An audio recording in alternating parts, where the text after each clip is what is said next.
ये बोल सकते हो डेमोक्रेसी अगर बॉडी है तो उसकी सोल जो होगी वो क्या है, यहाँ पे पावर शेयरिंग है। मतलब डेमोक्रेसी है तो पावर शेयरिंग जरूरी है, बिना पावर शेयरिंग के डेमोक्रेसी सर्वाइव नहीं कर सकती। हेलो एवरीवन, आप सबका स्वागत है आपके प्यारे यूट्यूब चैनल एंट्रेंस वाला में। तो आप सबके लिए हम लेके आए हैं क्लास 10 बोर्ड एग्जाम के लिए रैपिड रिवीजन, जो कि रहने वाला है मात्र 10 मिनट्स के अंदर। तो 10 मिनट्स के अंदर हम पूरा कंप्लीट जो है चैप्टर वो कवर कराने वाले हैं आप सबके लिए। जो हम सबसे पहले रैपिड रिवीजन लेके आए हैं वो लेके आए हम यहाँ पे पावर शेयरिंग का। तो पावर शेयरिंग का आज हम कंप्लीट जो है चैप्टर वो 10 मिनट के अंदर हम कवर करने वाले हैं। तो आइए देखते हैं यहाँ पे बिना देरी करते हुए पावर शेयरिंग। सबसे पहले हम बात करते हैं पावर शेयरिंग की। तो पावर शेयरिंग का मतलब होता है क्या, पावर को बांट देना। अब पावर को हम बांटते कैसे हैं, यहाँ पे देखो पावर को बांटने से क्या होता है, पावर कम हो जाती है डेफिनेटली, लेकिन डेमोक्रेसी बेहतर तरीके से वर्क करती है। इसमें हम दो केस स्टडी पढ़ेंगे, एक बेल्जियम दूसरा श्रीलंका के बारे में। तो बेल्जियम में पावर शेयर हुई थी और श्रीलंका में पावर शेयर नहीं हुई थी। तो दोनों के सिनेरियोज देखेंगे कि क्या क्या चीजें वहां पे होती हैं, पावर शेयर से फायदा है या फिर नहीं है। तो हम सबसे पहले जो केस स्टडी पढ़ते हैं वो किसकी पढ़ेंगे, हम यहाँ पे बेल्जियम की, और दूसरे पे किसकी पढ़ेंगे, यहाँ पे श्रीलंका की पढ़ने वाले हैं। इसमें एक टर्म स्टार्टिंग में यूज होगा एथनिक। तो एथनिक का मतलब सबसे पहले देख लो, एथनिक का मतलब होता है division on the basis of shared culture. Division on the basis of shared culture. देखो डिवाइड हो जाती है सोसाइटी शेयर्ड कल्चर के बेसिस पे, लैंग्वेज के बेसिस पे, रिलीजन के बेसिस पे। मतलब यहां क्या देखने के लिए मिलता है कि ग्रुप्स डिवाइड हो जाते हैं, एक तरीके से पॉपुलेशन जो है वो डिवाइड हो जाती है लैंग्वेज, कल्चर, रिलीजन के बेसिस पे। जैसे कि एग्जांपल के लिए अगर हमें कोई भी सोसाइटी है उसके अंदर अगर हिंदी स्पीकिंग पॉपुलेशन है तो ये एक जैसा फील करेंगे, सब हिंदी बोलने वाले हैं तो इनका एक ग्रुप बन जाएगा।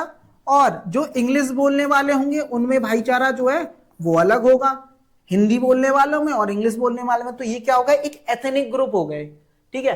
तो वही हम देखने वाले हैं इसके अंदर, बेल्जियम के अंदर। तो सबसे पहले अगर हम बात करें बेल्जियम के बारे में, तो बेल्जियम जो है वो क्या है, एक स्मॉल कंट्री है, ठीक है, एक स्मॉल कंट्री है। और कहां है ये, यूरोप में। यूरोप में स्मॉल कंट्री देखने के लिए मिलती है, ठीक है, बेल्जियम। अब बेल्जियम का जो एथनिक कंपोजिशन है वो कुछ इस तरीके से 59% जो है वो डच स्पीकिंग पॉपुलेशन है। कहां रहती है, फ्लेमिश रीजन में। इसको याद रख लेना, ये कभी कभार एमसीक्यू में पूछ लेते हैं। 59% डच स्पीकिंग पॉपुलेशन जो फ्लेमिश रीजन में रहती है। उसके बाद 40% जो पॉपुलेशन है वो है यहाँ पे फ्रेंच स्पीकिंग पॉपुलेशन, जो कहां रहती है, यहाँ पे वेलोनिया रीजन में। इसके बाद रेस्ट ऑफ द जो 1% पॉपुलेशन है वो रहती है जर्मन पॉपुलेशन, ठीक है। मतलब कि जर्मन स्पीकिंग पॉपुलेशन जो है वो 1% पॉपुलेशन है, जो एक कंट्री के शेडेड रीजन सेपरेट पार्ट जो है वहां दे रखा है, मतलब 1% पॉपुलेशन। मेजोरिटी में हम इन दोनों के बारे में पढ़ते हैं, इसके बारे में ज्यादा यहां दे नहीं रखा है। उसके बाद जब कैपिटल सिटी की बात करते हैं तो कैपिटल सिटी में अपोजिट है, जो कंट्री में मेजोरिटी में है वो यहां माइनॉरिटी में होता है, और जो कंट्री में माइनॉरिटी में है वो यहां मेजोरिटी में। जैसे कि 80% ऑफ फ्रेंच स्पीकिंग पॉपुलेशन जो है वो देखने के लिए मिलती है, मतलब कंट्री में कितना था, माइनॉरिटी में, यहां मेजोरिटी में है। और 20% पॉपुलेशन किसकी है, डच की, ठीक है। डच क्या है, कंट्री में मेजोरिटी में और यहाँ पे माइनॉरिटी में।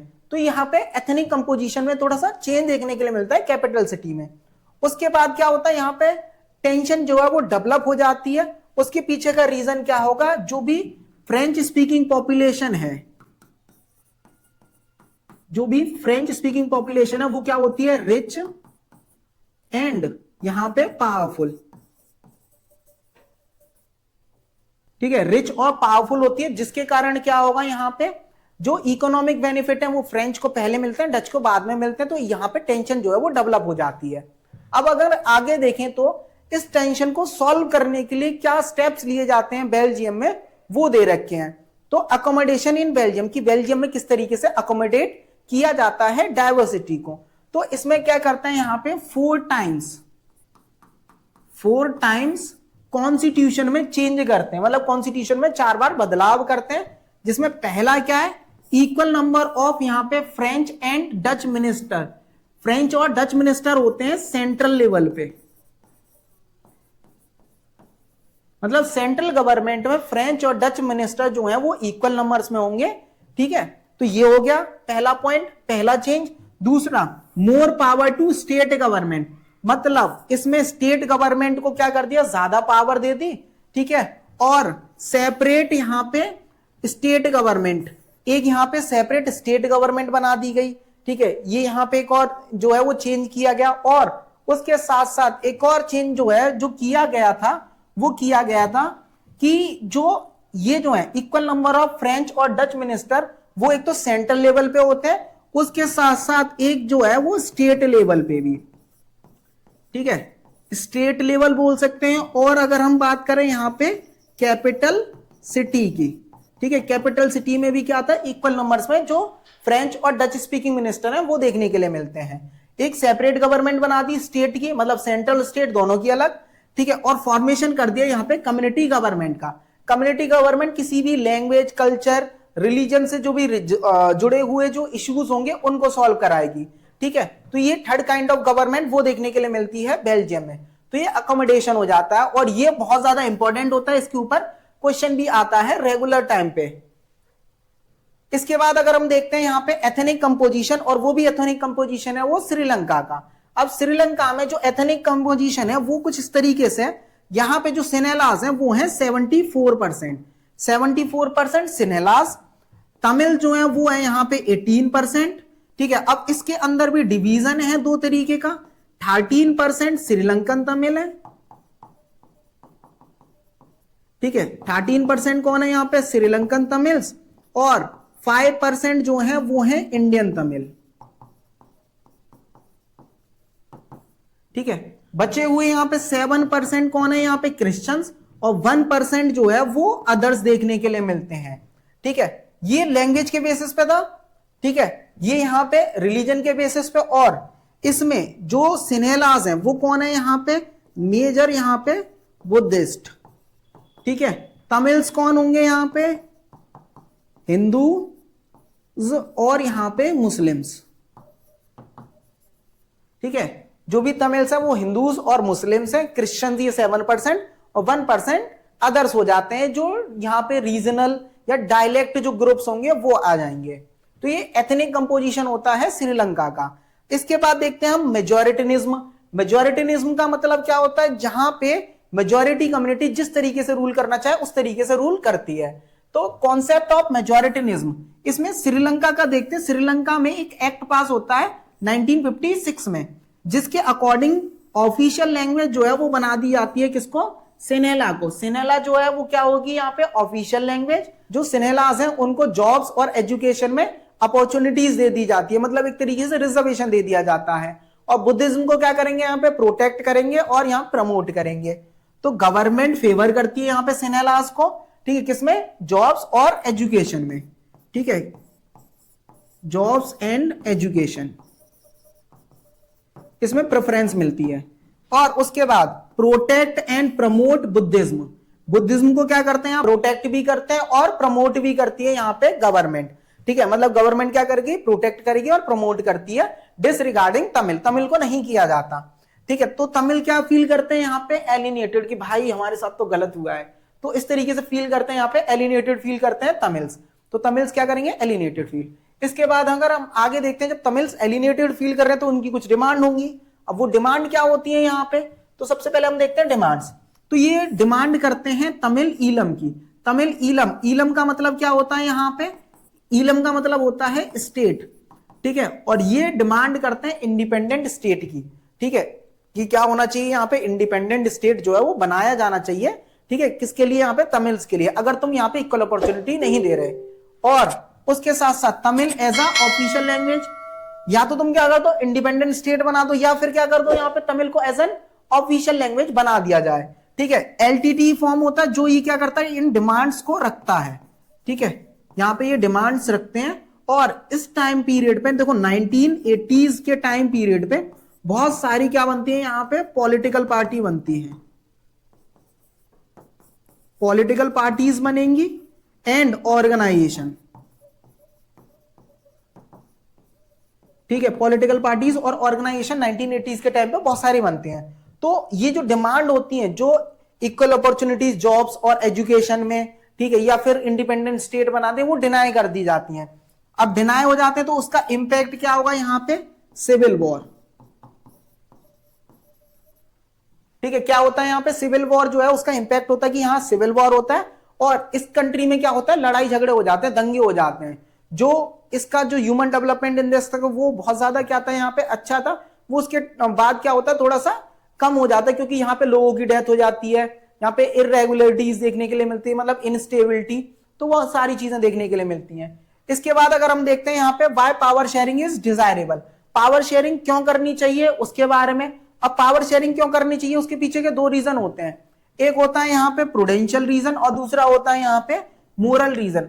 प्रूडेंशियल रीजन का मतलब होता है कि यहाँ पे समझदारी भरा, कि पावर को शेयर करेंगे तो उसमें समझदारी है कि लड़ाई झगड़े कम होते हैं। तो वही देखते हैं ये क्या करता है, प्रूडेंशियल रीजन में क्या आता है, reduce the chance of conflict, कि कॉन्फ्लिक्ट होने के चांसेस कम हो जाते हैं, कि अगर हम पावर को शेयर कर देंगे तो यहाँ पे लड़ाई का कोई टॉपिक ही नहीं बचा, तो चांसेस कम हो जाते हैं। ऐसा नहीं है लड़ाई झगड़े नहीं होंगे, होंगे, लेकिन चांसेस क्या हो जाएंगे, कम हो जाएंगे, अगर तुम क्या करोगे यहाँ पे चीजों को या फिर पावर को अगर तुम बांट दोगे, तो याद रख लेना इसको। इसके बाद स्टेबिलिटी, अगर हम पावर को शेयर करते हैं, घर का एग्जांपल ले लेना कि जब हम पावर को शेयर करते हैं स्टेबिलिटी बनी रहती है, तो यहाँ स्टेबिलिटी बनी रहती है जब पावर शेयर करते हैं। Prevent from the majority tyranny, मतलब कि जो मेजॉरिटी कम्युनिटी है वो क्या करती है, माइनॉरिटी को सप्रेस कर सकती है, ठीक है, और वो करती भी है, लेकिन फिर माइनॉरिटी कम्युनिटी भी बाउंस बैक करेगी, तो दोनों का नुकसान होता है। तो इस नुकसान से बचने के लिए पावर को शेयर करना जरूरी होगा। उसके बाद मोरल रीजन, मोरल रीजन में क्या होता है, नैतिकता भरा, मतलब कि हमें पावर शेयर करना जरूरी है। अगर डेमोक्रेसी होगी तो यहाँ पे पावर शेयर जरूरी है, मतलब एक तरीके से ये बोल सकते हो डेमोक्रेसी अगर बॉडी है तो उसकी सोल जो होगी वो क्या है, यहाँ पे पावर शेयरिंग है। मतलब डेमोक्रेसी है तो पावर शेयरिंग जरूरी है, बिना पावर शेयरिंग के डेमोक्रेसी सर्वाइव नहीं कर सकती। Power shared with in the minority, minority के साथ पावर शेयर करें, मतलब जिसके ऊपर इंपैक्ट हो रहा है उस पावर का, उनके साथ पावर शेयर करें। और एक लेजिस्टिमेट गवर्नमेंट फॉर्म करें, मतलब कि पावर शेयरिंग से क्या होता है, लेजिस्टिमेट गवर्नमेंट जो है वो फॉर्म होती है कि पीपल जो है वो पार्टिसिपेट कर सकते हैं डिसीजन मेकिंग में। तो ये वाला क्वेश्चन भी बहुत बार कई बार आ जाता है एग्जाम में, तो इसको याद रख लेना। इसके बाद जो नेक्स्ट टॉपिक है वो टॉपिक है यहाँ पे forms of power sharing. Forms of power sharing में पावर शेयरिंग के टाइप्स, कि कौन कौन से टाइप्स होते हैं। Basically 4 form of power sharing होते हैं, जिसके अंदर देखते हैं हम horizontal power sharing, vertical form of power sharing, social group में डिफरेंट, और यहाँ पे डिफरेंट जो प्रेशर ग्रुप्स और पॉलिटिकल पार्टी जो है इनमें पावर शेयर की जाती है। मतलब 4 फॉर्म ऑफ पावर शेयरिंग होते हैं, जिसमें से हम सबसे पहला फॉर्म ऑफ पावर शेयरिंग पढ़ेंगे, power shared among different organ of the government. Power जो है वो different organ of the government में की जाती है शेयर, ठीक है। तो यहां पे जब भी याद रख लेना पावर जो है वो किसमें हो, different organ of government, government के डिफरेंट ऑर्गन में, उसको हम बोलते हैं हॉरिजॉन्टल डिस्ट्रीब्यूशन ऑफ पावर।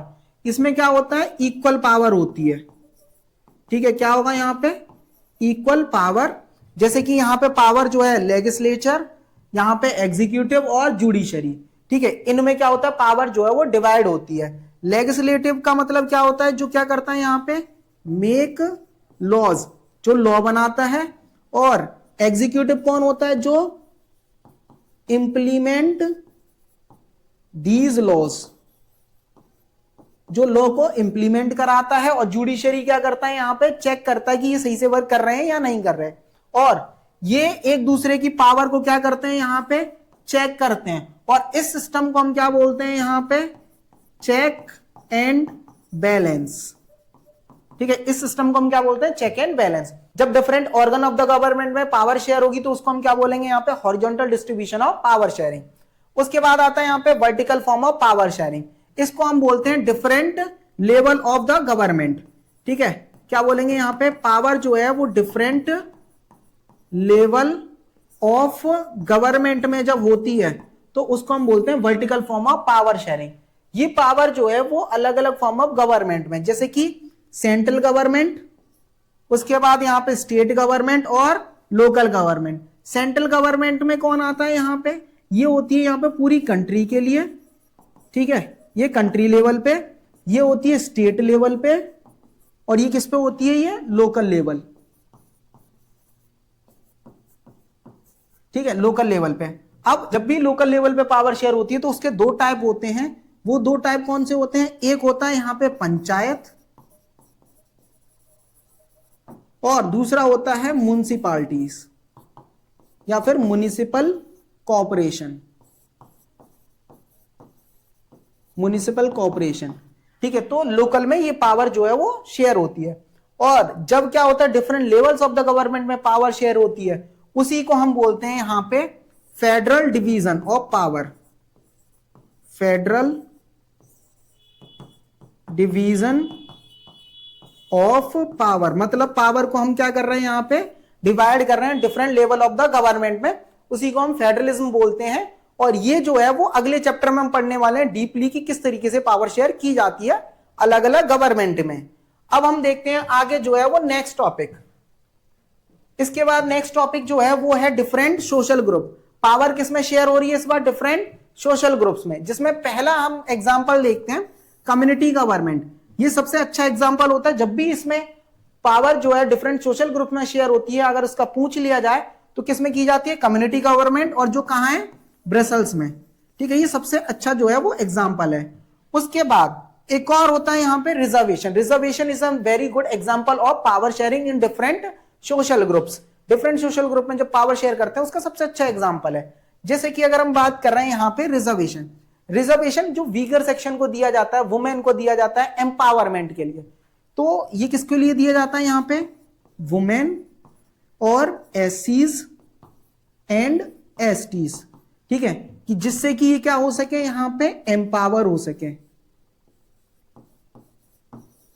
इनके एम्पावरमेंट के लिए, ठीक है, पावर शेयर जो है वो करते हैं। इसके बाद जो लास्ट है इस चैप्टर का वो है पावर शेयर अमंग यहां पे pressure groups and political party. Pressure group political party में पावर जो है वो शेयर होती है, जिसका सबसे अच्छा एग्जांपल है यहां पे कोलिजन गवर्नमेंट। अब ये जो कोलिजन गवर्नमेंट होती है उसका मतलब क्या होगा, जब दो या दो से ज्यादा पॉलिटिकल पार्टी एक साथ आती हैं, ठीक है, फिर गवर्नमेंट फॉर्म करती हैं, तो वो एग्जांपल हो जाएगा, ठीक है। जैसे कि एग्जांपल यहां पे अगर हम लें तो एनडीए, एनडीए में क्या है, यहां पे बहुत सारी पॉलिटिकल पार्टी जिनने एक साथ आके क्या किया, गवर्नमेंट फॉर्म करने के लिए। और इसके बाद है यहां पे ट्रेड यूनियन, ट्रेड यूनियन हो गए, यहां पे वर्कर्स लेबर हो गए। तो इनके जो ग्रुप होते हैं ये क्या करते हैं, गवर्नमेंट में प्रेशराइज करते हैं कि इनके फेवर में पॉलिसी जो है वो बनाए। तो गवर्नमेंट जो है इनके फेवर में पॉलिसी बनाती है, मतलब कि पावर शेयर इनके साथ की जा रही है। तो इस चैप्टर के अंदर इतना ही था और ये कंप्लीट चैप्टर जो है वो करा दिया है। अब हम मिलते हैं अपने नेक्स्ट लेक्चर में, तब तक के लिए धन्यवाद। लाइक कीजिए, शेयर कीजिए और कमेंट करते हुए जरूर जाना।